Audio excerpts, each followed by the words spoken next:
Kali ini kita bicara Superman lagi. Memang ini orang yang satu ini bermasalah terus dengan sains. Ada yang bertanya, bagaimana caranya Superman bisa mengeluarkan sinar laser dari matanya? Ya, kita bahas. Ya, namanya juga pertanyaan. Kita coba ulas kenapa, bagaimana caranya Superman bisa mengeluarkan sinar laser dari matanya. Kita bahas dulu laser ya. Apa itu laser? Laser itu singkatan ya. Itu sama halnya dengan kata radar. Radar itu singkatan dari Radio Detection and Ranging. Disingkat radar, dan akhirnya orang sudah terbiasa dengan kata radar. Radar jadi dianggap satu kata, bukan satu singkatan. Lalu ada singkatan lain di Indonesia, rudal. Itu singkatan dari peluru kendali, bahasa Inggrisnya missile. Jadi disingkat peluru, kendali rudal. Nah, tapi akhirnya terbiasa dianggap rudal itu kata. Nah, demikian juga dengan laser. Laser itu adalah singkatan dari light amplification by stimulated emission of radiation. Laser. Artinya dalam bahasa Indonesia justru tambah rumit. Ya, kira-kira maksudnya adalah memperkuat gelombang cahaya tadi supaya dia jadi koheren. Jadi laser itu cahaya yang berpendar begini. Itu dengan alat untuk simulasi tadi, dia bisa jadi cahaya yang koheren, yang tidak berpendar, satu larik cahaya begitu ya. Satu garis lurus cahaya, tidak berpendar kemana-mana. Itu fungsinya alat untuk laser itu, alat laser yang memberikan cahaya laser. Nah, laser sendiri konsepnya sebenarnya balik ke tahun 1905. Tidak tanggung-tanggung tokoh yang dibalik laser ini adalah Albert Einstein sendiri. Jadi tahun 1905 dia menerbitkan artikel tentang foto elektron di suatu artikel ilmiah. Dia, dan percaya atau tidak, dia dapat hadiah Nobel karena artikel itu. Bukan karena teori relativitas, bukan karena teori lainnya. Kalau dihitung sebenarnya Einstein layak dapat sekitar 8 hadiah Nobel.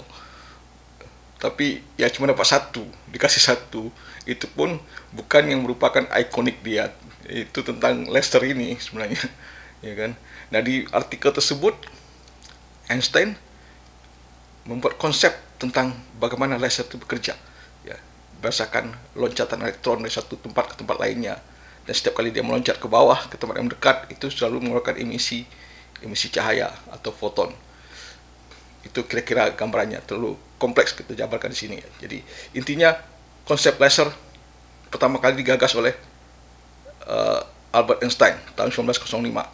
Einstein sendiri belum sempat melihat laser itu seperti apa karena dia keburu meninggal di tahun 1955. Laser pertama kali dibikin pada tahun 1960. Pada saat itulah dibikin laser pertama kali. Kemudian tahun 1964 film James Bond, Goldfinger, itu menunjukkan senjata laser pertama kali. Senjata laser, jadi ada adegan James Bond di atas meja begitu, terus ada sinar laser mencoba membelah dia tepat di daerah segitiga nikmat dia itu. Terus ya film itu ya cukup terkenal juga dengan itu, Goldfinger, nama penyanyinya Goldfinger. Itu tentang laser. Kemudian berkembang terus laser. Sekarang laser dipakai hampir di mana saja untuk entertainment. Untuk entertainment ya pertunjukan sinar laser gitu ya, atau yang beli sinar laser, lampu sinar laser di pinggir jalan banyak yang jual tuh itu. Atau untuk pointer, kalau presentasi pakai pointer itu pakai laser juga. Itu yang banyak dipakai. Juga ada dipakai untuk kosmetik ya, untuk membakar sel kulit yang sudah mati. Jadi di sel kulit sudah mati dibakar pakai sinar laser, itu langsung dibuang jadi kinclong kulitnya. Itu banyak perawatan, ibu-ibu suka perawatan sinar laser gitu, mahal. Biasa juga nggak tahu bagaimana perasaan Einstein ya, dipikir wah ternyata gagasan dia sudah dipakai untuk kosmetik. Ya itu udah apa. Tapi yang paling banyak di kehidupan sehari-hari apa? Di warung-warung modern, minimarket, itu mereka menggunakan laser untuk barcode scanner. Ada barcode, terus scan sinar laser. sinar laser itu di sana. Ya, jadi barcode itu kode-kode encrypted, ada batangan tidak ada yang tebal dan tipis, ada yang renggang, ada rapat, itu kode kemudian di scan oleh sinar laser tadi, mantul balik ke prosesornya, diterjemahkan jadi kode apa, kode barang biasanya kan, itu barcode. Nah barcode tadi itu yang barcode yang ada batang gitu, makanya nama bar itu artinya batang, itu istilahnya barcode satu dimensi, ya kan.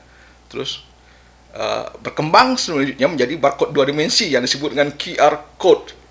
Ya, ada QR code sekarang itu dua dimensi, informasi lebih banyak daripada kalau barcode informasi cuma ada satu baris saja, nomor produk atau kode produk tersebut, kode artikel numbernya. Nah, kalau dua dimensi itu sudah banyak lagi, ya kan. Itu dipakai untuk ya kalau ada pembayaran pakai phone phone rekening handphone, OVO apa merek lah, itu menggunakan QR code, itu dua dimensi. Nah saya prediksi kedepannya itu akan ada barcode tiga dimensi gitu. Itu lebih keren lagi, pasti lebih banyak informasi, mungkin satu buku bisa dikodingkan ke satu barcode tiga dimensi ini ya, informasi satu buku. Jadi kalau orang beli buku nanti kasih barcode tiga dimensi aja tidak perlu kasih buku secara fisik ya saya yakin itu akan terjadi nggak berapa lama lagi, karena dari barcode satu dimensi ke dua dimensi begitu cepat, ya kan, begitu cepat orang melakukan rekayasa terhadap itu. Teknologi kan berkembang cepat. Loh kok kita ngomong ngelantur, kita ngomong Superman dengan laser. Oke, balik lagi Superman. Bagaimana caranya Superman bisa punya kemampuan untuk mengeluarkan sinar laser dari matanya? Ya, itu pertanyaan awal dari seorang viewer di video tentang Superman. Pertama kali Superman tuh syaratnya supaya bisa mengeluarkan sinar laser, tentunya dia harus punya kemampuan untuk membangkitkan cahaya, generate lights. Dia harus dia harus ada satu kemampuan untuk mengeluarkan cahaya.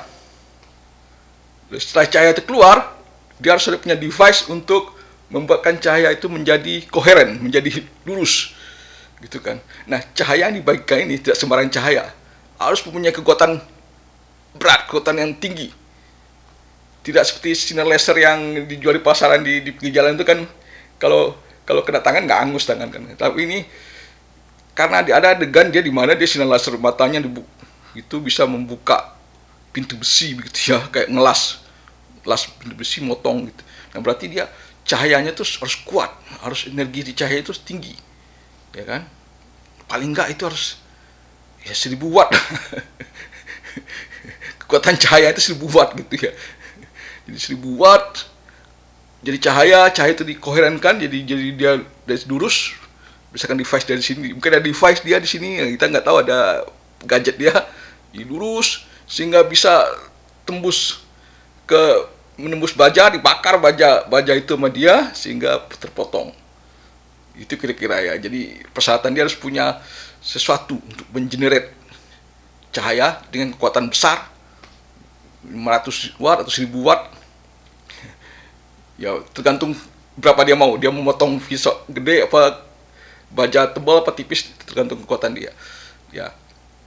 Lalu dia sampaikan itu, dia potong itu besi dengan sinar laser, karena sebenarnya pada dasarnya cahaya itu bisa mengantarkan energi, ya enggak, kayak cahaya matahari, energi matahari itu sampai ke bumi lewat perantaran cahaya. Jadi dia energi yang ada di sumber cahaya dia tadi diantarkan melalui sinar laser dia ke arah pintu.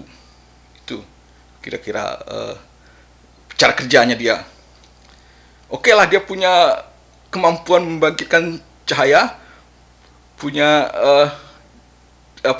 punya device untuk menjadikan cahaya itu koheren jadi sinar laser, lalu dia bisa tembakkan ke sasaran. Tapi dia punya masalah lain di sini. Struktur kornea matanya, struktur mata dia, anatomi matanya, anatomi mata manusia itu ada lensa, ada kornea, ada retina, biasanya kan gitu. Nah, itu fungsi mata manusia itu cara kerjanya adalah cahaya yang menyebar banyak masuk, itu akan dikumpulkan oleh mata bagian depan mata, lensa dan kornea tadi, sehingga dia berkumpul di retina, ya kan. Itu cahaya di luar banyak berpendar begitu, lalu difokuskan oleh lensa ke retina. Begitu cara kerjanya mata. Nah, kalau cahaya dari dalam, berarti dia akan berpendar, kebalikannya. Dari dalam tadi sinar laser lurus, mengumpul begitu sinarnya, begitu dia kena mata, bagian matanya dia akan berpendar. Itu tidak inginkan oleh Superman pasti. Dia kan mau cahayanya lurus. Nah, untuk itu Superman sendiri harus, ya paling enggak, lensa matanya bisa berubah dari cembung ke cekung supaya netral, supaya yang di sini netral. Jadi cahayanya tadi bisa tetap lurus, tetap fokus, tetap satu larik cahaya begitu. Atau kalau enggak, kalau lensa matanya sama kayak manusia, dia pasang kontak lens yang cekung gitu ya. Jadi yang keluar dari matanya itu normal, netral, istilahnya bukan normal, netral. Bukan minus, bukan plus ya. Kalau kita kan kacamata minus, kacamata plus. Jadi supaya dia cahaya laser, sinar laser yang dari dalam tubuhnya tadi, belakang matanya tadi tetap lurus, tidak berpendar, itu bagian depan matanya haruslah netral.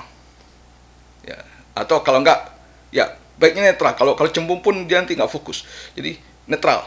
Yang keluar di sini netral. Jadi dia harus punya kemampuan untuk mengubah lensa atau kornea matanya supaya strukturnya jadi netral, kayak kaca jendela biasa, netral. Jadi cahaya jelas itu tidak berpendar. Gitu, banyak persyaratan bagi Superman untuk bisa mengeluarkan kemampuan sinar laser dari matanya, ya kan. Tidak semudah itu Superman. Ya, itu pembahasan kita mengenai caranya Superman. Secara teknis akan ribet bagi Superman untuk bisa mengeluarkan sinar laser dari matanya. Ya, terima kasih, semoga bermanfaat. Sampai jumpa di video berikutnya.